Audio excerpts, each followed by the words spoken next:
It's vital to have a simple method for identifying a particular point on the map.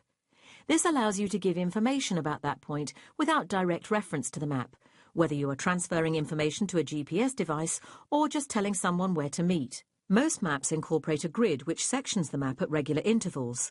On Ordnance Survey maps, this grid is at 1 kilometre intervals, dividing the map into a series of 1 kilometre squares.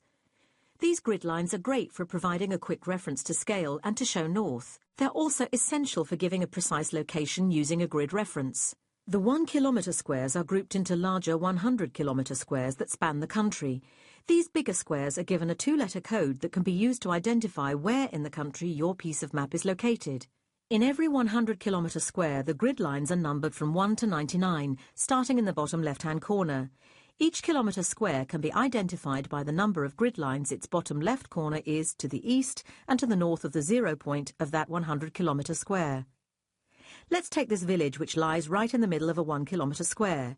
To give a grid reference for this square, we simply quote the grid number along the west-east axis, which is 36, followed by the grid number for the south-north axis, which is 30. Add the code for the 100 kilometre square this piece of map lies in at the start, and we have a unique location, NY 3630. It is of course important to quote the figures the right way round. NY 3036 would be a completely different place. Some people remember the correct order as being along the corridor and up the stairs. Now, a 1 kilometre square is not a very accurate location.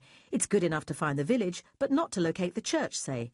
So we simply place a new imaginary 10 by 10 grid over the 1 kilometre square and locate the smaller square in which the church lies. As before, it is identified by its bottom left corner, 4 along and 4 up. Add these digits to our initial grid reference and we have a new, more accurate one, NY 364304. This is a typical 6-figure reference for use by eye on a paper map and is commonly quoted to give the location of features and places.